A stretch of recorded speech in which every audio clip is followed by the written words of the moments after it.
The winter of 1944 was brutal. Snow fell thick across the Belgian countryside, muffling the constant rumble of artillery and the crack of sniper rifles. Along a frozen stretch of the Ardennes, American and German forces faced each other across no man's land, neither side able to advance, both bleeding men daily to the grinding stalemate. Private First Class. Jack Mendelsohn crouched in a foxhole, his fingers too numb to properly grip his rifle. Around him, the 99th Infantry Division held a line that stretched beyond the horizon, a thin barrier between the Wehrmacht and Allied supply lines. For weeks, they'd been locked in this deadly chess match, probing attacks, artillery duels, patrol skirmishes that cost lives but gained nothing. The Germans had every advantage. They knew this terrain intimately. Their defensive positions were expertly constructed. Their snipers could pick off an American at 400 yards. Most critically, they controlled the high ground overlooking the American positions, which meant any daylight movement drew immediate, accurate fire. But Jack heard something the other soldiers missed. In the pre-dawn darkness, when the guns fell silent and both sides caught what sleep they could, he listened to the German positions, not to their conversations. He didn't speak German, but to their patterns, the way sounds carried across the frozen battlefield, the acoustic properties of the terrain. You see, Jack wasn't just any soldier. Before the war, he'd been studying music composition at Juilliard. He understood sound the way other men understood maps or machinery, and what he was hearing gave him an idea so unconventional, so apparently insane, that when he first mentioned it to his squad leader, Sergeant Morrison told him to shut up and focus on staying alive. The idea was this: if you understood acoustics well enough, you could make the enemy hear things that weren't there. You could make one soldier sound like 50. You could make the enemy think attacks were coming from directions where no Americans existed. You could turn sound itself into a weapon. The German positions appeared impregnable. American casualties mounted daily. Traditional tactics had failed completely, but nobody had tried fighting with orchestrated deception on an acoustic level. Nobody had weaponized music theory against the Wehrmacht. Jack Mendelsohn was about to change that. His idea would either revolutionize battlefield tactics or get him court-martialed for wasting military resources. There was no middle ground. The tactical situation was a nightmare that had stumped every senior officer in the sector.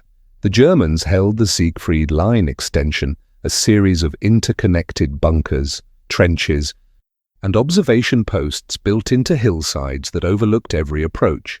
Any American movement during daylight hours was immediately spotted and targeted.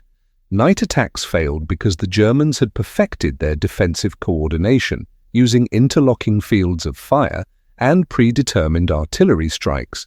Colonel Harrison had already lost 200 men trying conventional assaults.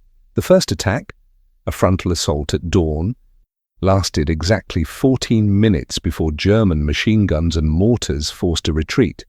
The second attempt, a night infiltration, ended when German flares illuminated the advancing Americans, turning them into easy targets. The third try involved a diversionary attack on the left flank, while the main force hit the center.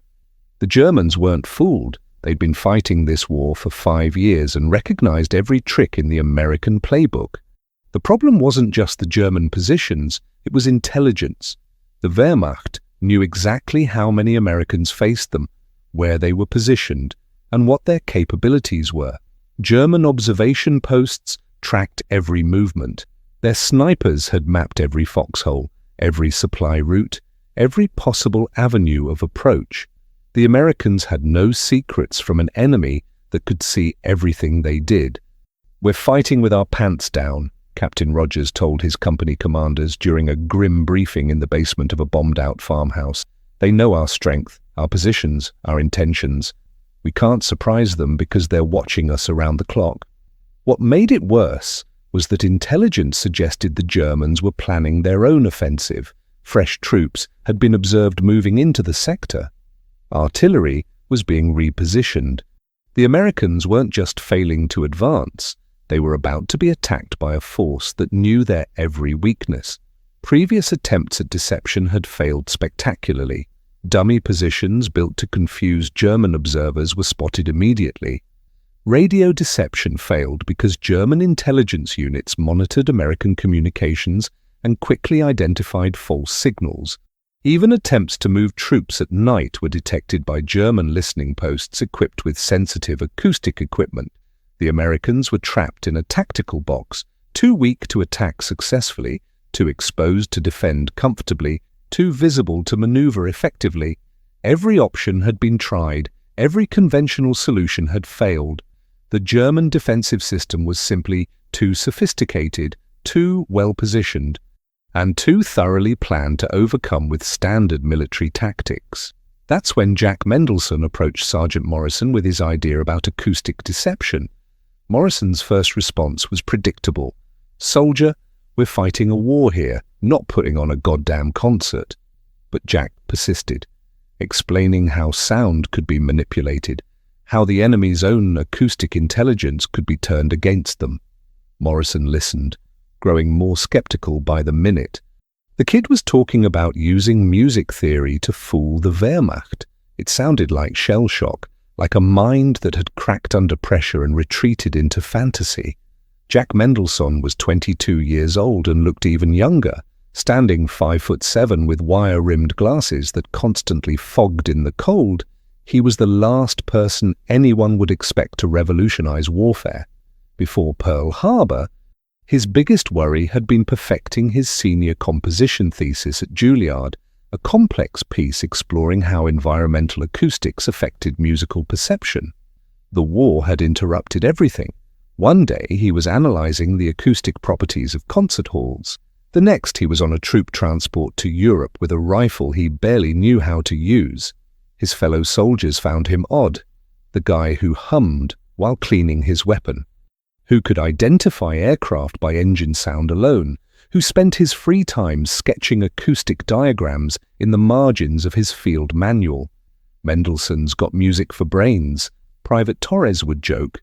"Ask him about Mozart, he'll talk your ear off. Ask him about killing Germans, he goes quiet." It wasn't that Jack was a coward. He'd performed adequately in the minor skirmishes the 99th had faced. But he approached warfare like a puzzle to be solved rather than an enemy to be destroyed. That analytical mindset led to his breakthrough observation. During his third week on the line, Jack noticed something nobody else had. The Germans were using their own acoustic intelligence against the Americans. German listening posts could identify American units by the sounds they made. Different weapons had different acoustic signatures. Different vehicles produced different engine notes. Even different accents and languages revealed unit compositions. "They're listening to us the same way I listen to an orchestra," Jack explained to Morrison during their first conversation about acoustic deception. "They can tell if we're reinforced by the number of mess kits clanking during chow time. They know when we're preparing an attack because our weapons cleaning sounds different, more intense, more frequent. Sound is intelligence, Sergeant. And if they're using it against us, we can use it against them." Morrison's response was swift and brutal. "Mendelsohn, I don't know what kind of fancy college boy thinking got into your head, but this is war. Real war. People die here. We don't have time for your musical theories."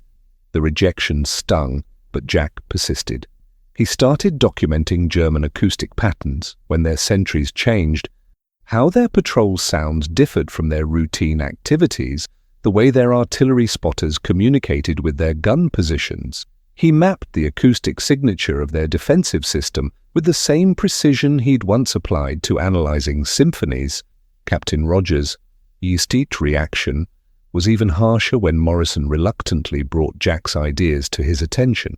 "This is what happens when we draft college boys," Rogers said dismissively. "They think war is some kind of intellectual exercise. Tell your soldier to focus on his rifle and leave the tactics to people who understand combat." The formal rejection came in writing. Private Mendelsohn's suggestions regarding acoustic manipulation are noted but deemed impractical for current operational requirements. Soldier will return to standard duties and discontinue pursuit of unauthorized tactical innovations, but Jack couldn't let it go. Every night, as he listened to the German positions, he heard opportunities, patterns that could be exploited, acoustic vulnerabilities that could be targeted. The solution was there, hidden in plain sound, waiting for someone with the right knowledge to recognize it. The breakthrough would come, but first, Jack had to convince someone, anyone, to listen. Jack's real breakthrough came during a German artillery barrage on December 8th. Huddled in his foxhole as shells screamed overhead, he noticed something extraordinary. The incoming rounds created a complex acoustic pattern that revealed the German artillery positions with mathematical precision. Each gun had a distinct acoustic signature, not just the sound of firing, but the way that sound bounced off terrain features and reached American ears. More importantly, he realized the Germans were using the same principles in reverse. They were listening to American artillery responses to triangulate Allied positions. It was acoustic chess, played with deadly precision by both sides, but the Germans were winning because they understood the game better. That night, Jack began developing what he privately called the audio deception protocol. The concept was elegantly simple. If the Germans were using sound to gather intelligence, then false sounds could feed them false intelligence. But it had to be sophisticated. Random noise wouldn't fool experienced German listeners. The deception had to follow patterns that seemed tactically logical while leading German intelligence to incorrect conclusions. Jack started with basic experiments, using mess kits, entrenching tools, and other standard equipment. He created acoustic signatures that mimicked different unit activities. Clanking metal in specific rhythms could simulate tank track maintenance. Coordinated footsteps could suggest troop movement. Tool sounds could indicate engineering preparations. The key insight came from his musical training, orchestration. Just as a composer carefully arranged instruments to create specific emotional effects, Jack could arrange battlefield sounds to create specific tactical illusions. The Germans weren't just listening for individual sounds, they were interpreting acoustic compositions that told tactical stories. Private Torres became Jack's first unwitting test subject.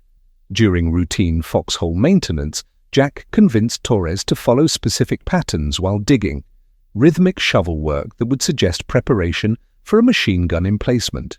Within 6 hours, German artillery began targeting that position with suppressing fire, confirming they were monitoring and interpreting American acoustic activity. The implications were staggering.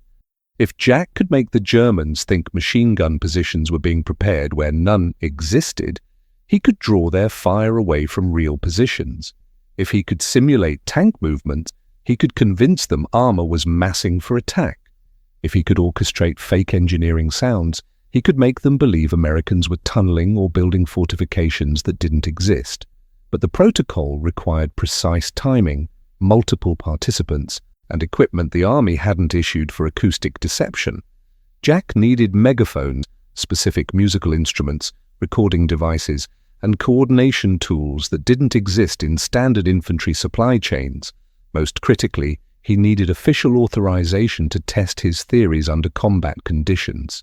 His first formal proposal was 8 pages of detailed acoustic analysis, including hand-drawn diagrams showing sound propagation patterns, mathematical calculations of decibel levels and frequency ranges, and tactical scenarios where audio deception could create operational advantages. He submitted it through proper channels, Morrison to Rogers to Colonel Harrison. The response arrived 3 days later. Private Mendelsohn's acoustic theories are noted but considered too experimental for current combat operation. Request denied. Soldier will return to standard infantry duties, but Jack had already begun informal testing. During off-duty hours, he practiced acoustic manipulation techniques with volunteers from his squad, using simple equipment, tin cups, wooden sticks, metal tools, he demonstrated how coordinated sounds could create convincing illusions of tactical activity. The results were promising enough to catch the attention of Lieutenant Walsh, a young officer who'd studied engineering before the war. Walsh understood the scientific principles Jack was describing and recognized their potential military applications. "This isn't music theory," Walsh told Morrison after observing one of Jack's demonstrations. "This is applied physics, and if it works, it could save lives." That endorsement opened the first crack in official resistance. Not approval yet, but curiosity. The beginning of institutional interest in Jack's crazy idea. Lieutenant Walsh convinced Captain Rogers to authorize a limited test on December 14th. The conditions were strict. Jack would have one night, minimal resources, and absolutely no interference with regular combat operation. If his acoustic deception failed or compromised American positions, he'd face court-martial for endangering troops. Jack's first attempt was a disaster. Working with 4 volunteers, he tried to simulate a platoon-sized movement in Sector 7, an area the Americans had abandoned 2 days earlier. The plan was elegant. Coordinated footsteps, equipment sounds, and whispered commands would convince German listeners that Americans were repositioning for a flanking attack. Everything went wrong.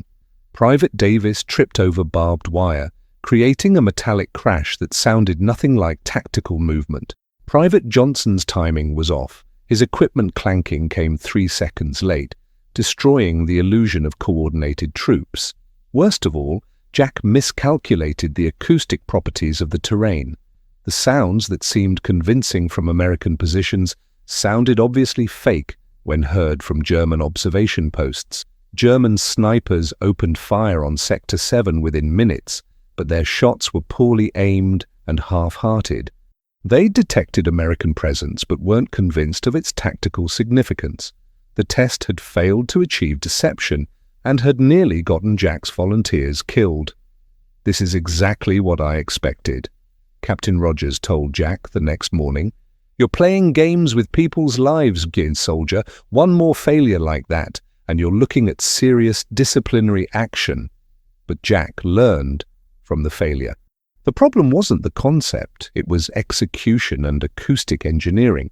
Real deception required understanding how sound behaved in specific terrain under specific weather conditions. He'd been thinking like a musician when he needed to think like an acoustical engineer. The second test came 5 days later after Jack spent every off-duty hour studying the battlefield's acoustic properties.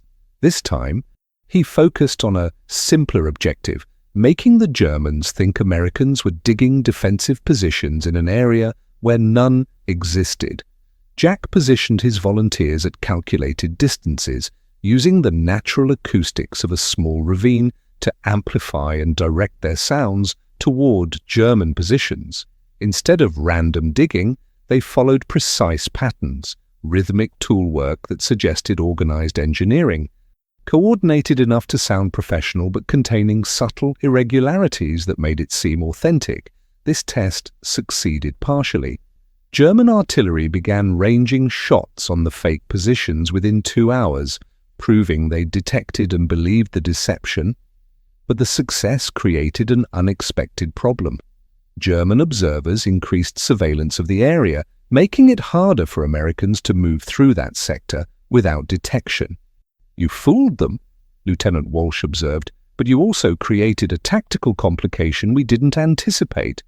The Germans are now watching that ravine constantly." The third test was Jack's most ambitious, simulating tank movements to convince Germans that American armor was massing for attack.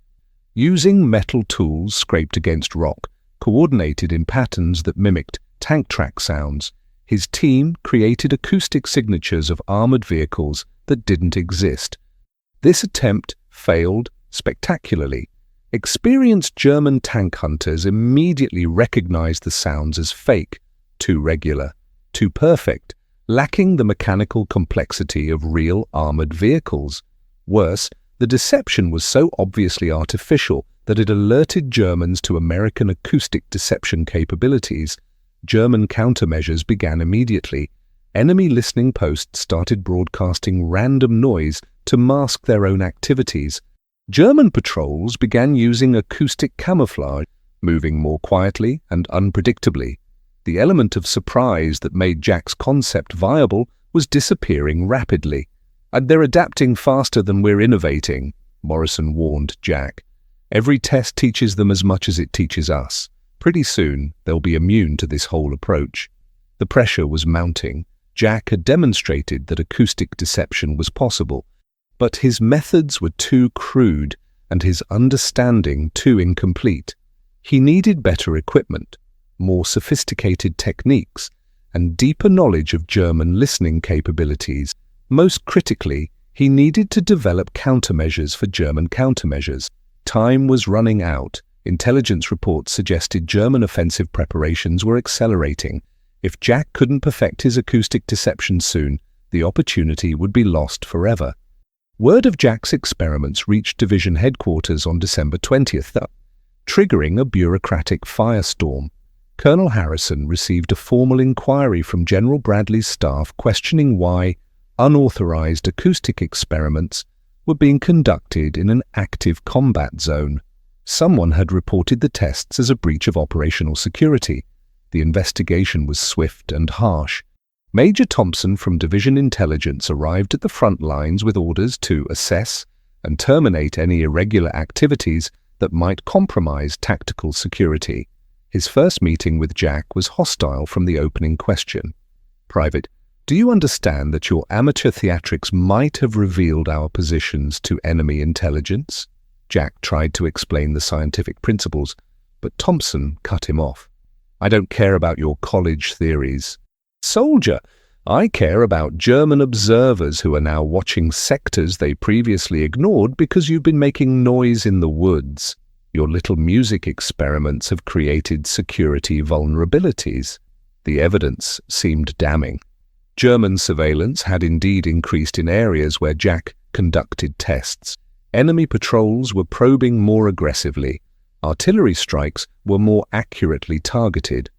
From division's perspective, acoustic deception had backfired catastrophically by drawing unwanted German attention to American activities. Captain Rogers, already skeptical, became openly hostile. "I told you this was foolishness," he said during a heated company meeting. "Now division thinks we're running a circus instead of fighting a war. Mendelsohn's musical fantasies have put this entire unit under scrutiny." The criticism went beyond Jack's immediate chain of command. Other units in the sector began complaining that acoustic experiments were disrupting established operational patterns. Neighboring companies reported that German behavior had become more unpredictable since the tests began.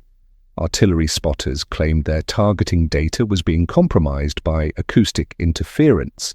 Lieutenant Walsh, Jack's only remaining supporter, found himself under pressure to distance himself from the project. "I still think the concept has merit," he told Jack privately, "but the political cost is getting too high. Division wants someone to blame for recent tactical complications, and you're the obvious target." The administrative response was designed to kill the project through bureaucracy. New regulations required all experimental activities to be approved by Division Intelligence, Brigade Operations, and Corps Research, a process that would take weeks and required documentation that Jack couldn't provide. Any deviation from standard operating procedures needed written authorization from 3 separate commands. More damaging was the informal pressure. Senior NCOs began questioning Jack's loyalty and competence. "College boy thinks he's smarter than the whole army," Sergeant Mitchell told anyone who would listen. Meanwhile, Germans are shooting at us more accurately because he's been banging pots and pans in no man's land. The accusations weren't entirely unfair. Jack's tests had created complications. German defensive behavior had changed, making American operations more difficult. Intelligence patterns had shifted in ways that benefited the enemy. From a purely tactical perspective, acoustic deception appeared to be causing more problems than it solved. But Jack knew the real issue was timing and sophistication. His early tests were crude, because he lacked proper equipment and institutional support. The failures were predictable, given the limitations he was working under. With better resources and official backing, acoustic deception could be refined into an effective tactical tool. The irony was cruel. Just as Jack was beginning to understand how to make acoustic deception work effectively, institutional resistance was shutting down the opportunity to develop it properly. The army's natural conservatism, which served it well in most situations, was preventing innovation that could save lives and change tactical outcomes. "Face facts, Mendelsohn," Major Thompson told him during their final interview. "Your experiments are over. You've caused enough disruption. Return to standard infantry duties and forget about your acoustic theories." That's a direct order.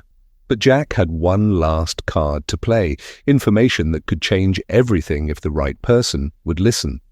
On the night of December 22nd, Jack made a discovery that changed everything. While conducting unauthorized acoustic surveillance, officially banned but impossible to stop, he intercepted German communications that revealed the true scope of enemy acoustic intelligence operations.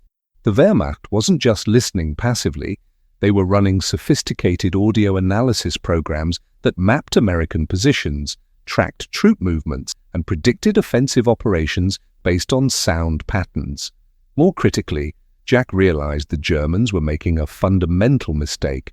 Their acoustic intelligence was so sophisticated that they'd become overconfident, assuming any organized sound pattern indicated genuine tactical activity.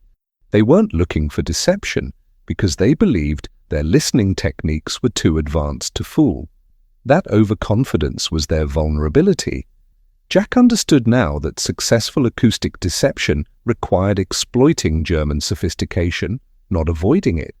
Instead of creating obviously fake sounds, he needed to generate audio patterns that passed German analysis but led to incorrect tactical conclusions. The breakthrough came when Jack acquired a damaged German acoustic detection device from a captured listening post.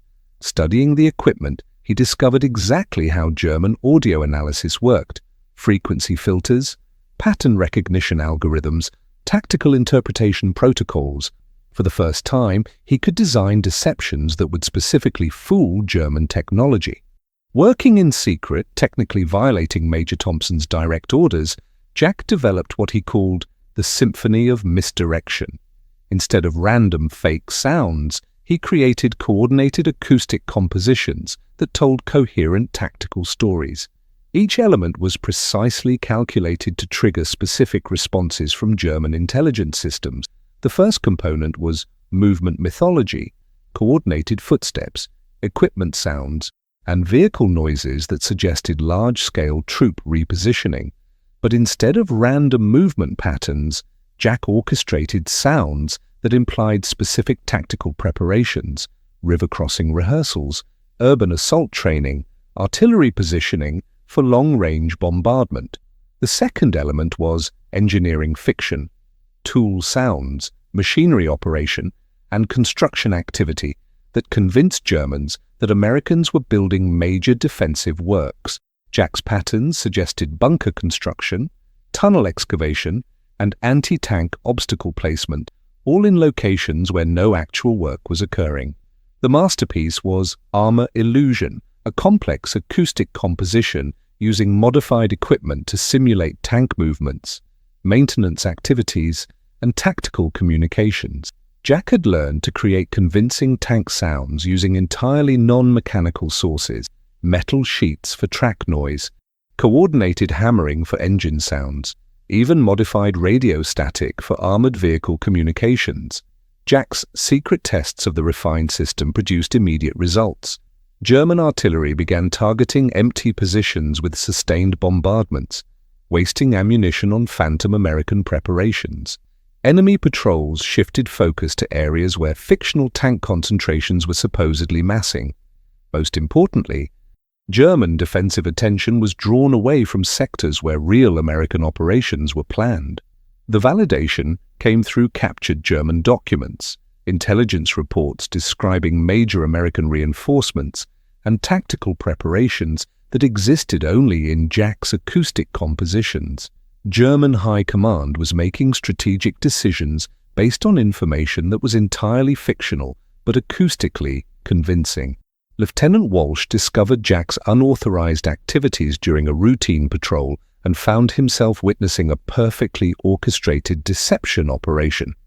"My God," Walsh whispered, as German artillery pounded empty hillsides in response to Jack's phantom engineering sound. "You're not just fooling their listeners, you're conducting their entire intelligence apparatus like a symphony." But the clock was ticking. Intelligence reports confirmed German offensive preparations were nearly complete. The enemy attack would come within days, possibly hours. Jack's acoustic deception had proven effective, but it remained unauthorized, unsupported, and officially prohibited. Walsh faced a career-defining decision: report Jack's violations and end the project, or risk court-martial by endorsing an unauthorized operation that was demonstrably changing German tactical behavior. "Give me one night," Jack pleaded, "one official test with proper support. I can prove this works on a scale that matters." The next 24 hours would determine whether acoustic deception became revolutionary military doctrine or remained the fantasy of a soldier who thought he could fight wars with music theory. At 0400 hours on December 23rd, German forces launched what would become known as the Battle of the Bulge. The massive offensive struck American lines with devastating force, catching Allied commanders completely off guard. Within 6 hours, entire American divisions were in retreat, communication lines were severed, and the German breakthrough threatened to split Allied forces in half. The 99th Infantry Division found itself directly in the path of the German spearhead. Colonel Harrison received orders to hold position at all costs while Allied reserves mobilized, but his unit was outnumbered 3-1 and facing elite SS Panzer divisions equipped with the latest German armor and artillery. In the chaos of retreat and regrouping, Jack's acoustic deception project was forgotten by everyone except Lieutenant Walsh. As German tanks approached their positions, Walsh made a desperate decision that would either save the division or destroy his military career. "Mendelsohn!" Walsh shouted over the sound of incoming artillery. "Your symphony of misdirection, can you make it work on a division-scale level? Right now?" Jack understood immediately. With American forces retreating in disorder, acoustic deception could create tactical advantages that conventional weapons couldn't provide. If the Germans believed they were facing stronger resistance than actually existed, they might slow their advance, buying time for Allied reinforcements to arrive. But scaling up acoustic deception from squad-level experiments to division-wide operations required resources Jack didn't have: dozens of participants, sophisticated equipment, and coordination across multiple units under combat conditions. Most critically, it required official authorization that would never come through normal channels. Walsh took the ultimate risk. Without consulting higher command, he began gathering volunteers from retreating units, telling them they were part of a Special Operations Acoustic Unit authorized by Division Intelligence. It was a complete fabrication, but desperate soldiers were willing to try anything that might slow the German advance. Working under artillery fire, Jack organized the largest acoustic deception operation ever attempted. His Division in Defense I composition required 43 participants positioned across a 3-mile front, each performing precisely timed acoustic activities that would convince German intelligence they were facing a fully prepared defensive line instead of a hastily organized retreat. The timing was impossibly tight. German advance units were already probing American positions. Panzer reconnaissance was moving through sectors that American forces had abandoned hours earlier. If Jack's deception failed, German forces would discover the weakness of American defenses and accelerate their breakthrough. Jack's plan was audacious: make the Germans think they were attacking the strongest American position in the sector instead of the weakest. Using coordinated acoustic signatures, his team would simulate artillery positions that didn't exist, tank concentrations that were fictional, and defensive preparations that were purely imaginary. The first phase began at 1100 hours. Across the entire front, Jack's volunteers initiated Fortress Symphony, coordinated sounds suggesting massive defensive works. Digging sounds implied bunker construction. Tool work suggested anti-tank obstacle placement. Radio chatter simulated command post communications for a reinforced division. German response was immediate. Instead of the rapid advance their commanders had ordered, German units began cautious probing attacks, assuming they faced prepared defensive positions. Artillery bombardments targeted areas where Jack's acoustic patterns suggested American strongpoints, wasting ammunition on empty terrain. But the deception was fragile. One mistimed sound, one participant out of position, one German patrol stumbling onto the acoustic sources, and the entire illusion would collapse. Worse, Jack was coordinating the operation while under direct fire, communicating with participants through hand signals and written notes because radio communications would reveal the deception. At 1300 hours, disaster nearly struck. A German patrol approached Sector 4, where Private Torres was creating acoustic signatures of tank maintenance. If they discovered Torres with his makeshift sound equipment, they'd realize the entire defensive line was a fabrication. Jack had 30 seconds to make a decision that would determine whether acoustic deception saved the American position or exposed it to complete destruction. Jack's solution was pure improvisation under fire. As the German patrol approached Torres' position, Jack initiated cascade deception, a rapid succession of acoustic misdirections designed to draw enemy attention away from the exposed volunteer. Using his portable sound equipment, Jack created the acoustic signature of American artillery spotters calling in fire missions, broadcasting the sounds toward a completely different sector.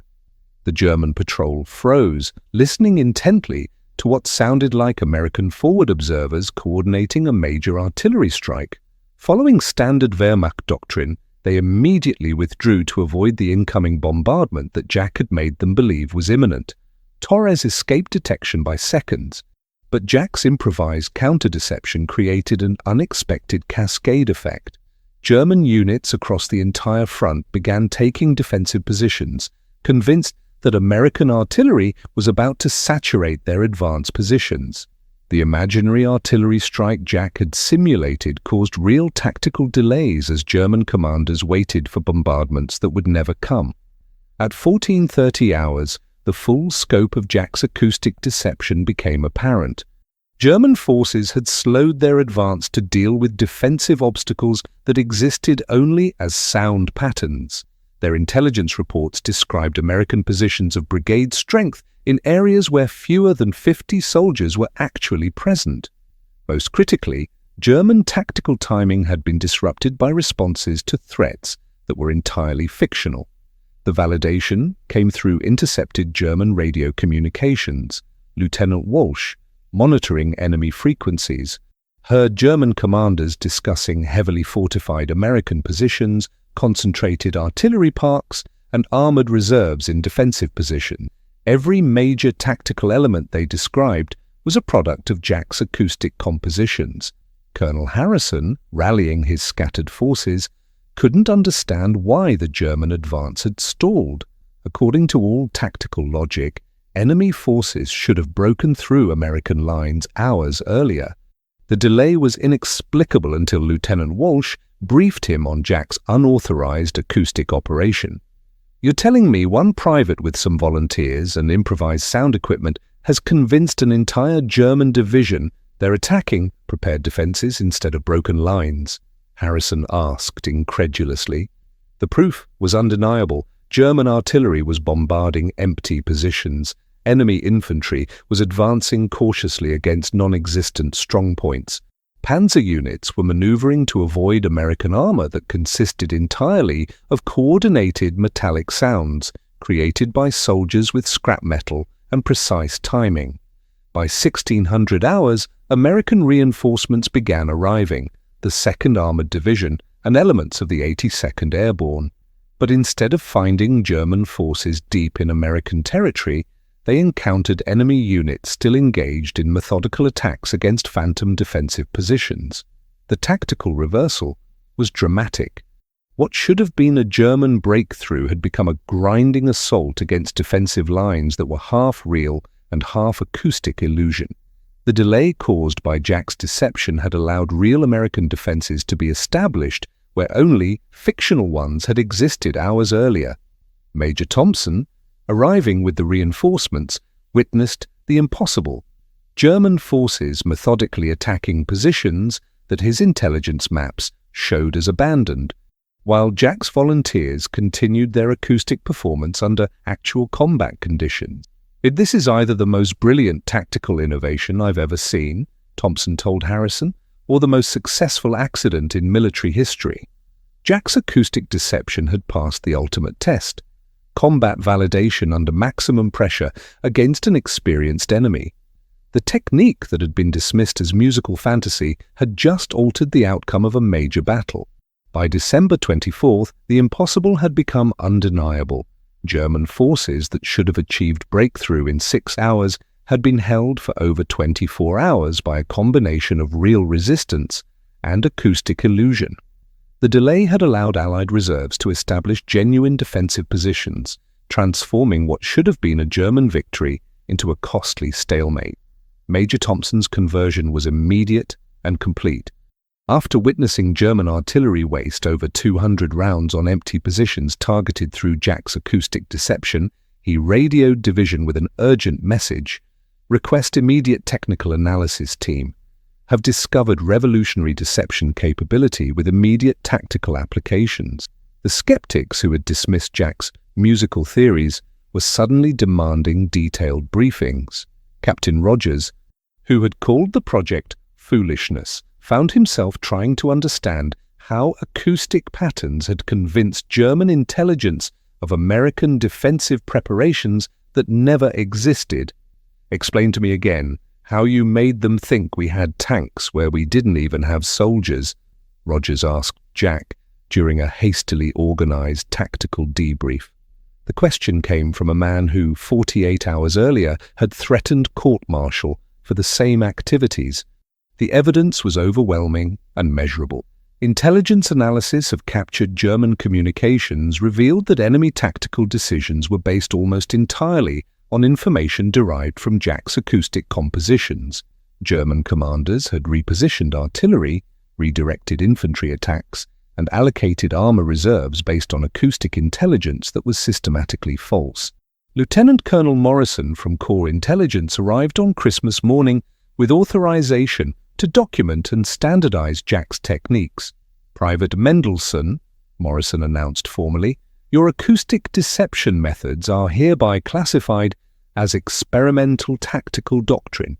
You're being transferred to Special Operations Development with immediate effect." The institutional transformation was rapid. Officers who had prohibited Jack's experiments were now competing to claim credit for supporting innovation.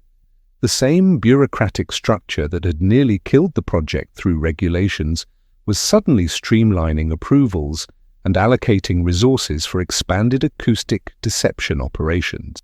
But the real validation came from German prisoners captured during the stalled offensive. Under interrogation, enemy soldiers consistently described American defensive positions that matched Jack's acoustic compositions rather than actual Allied deployments.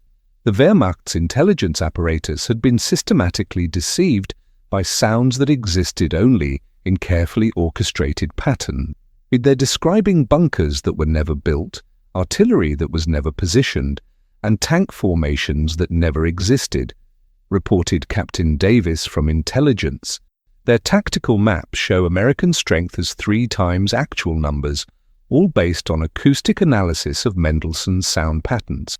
The immediate military applications were staggering.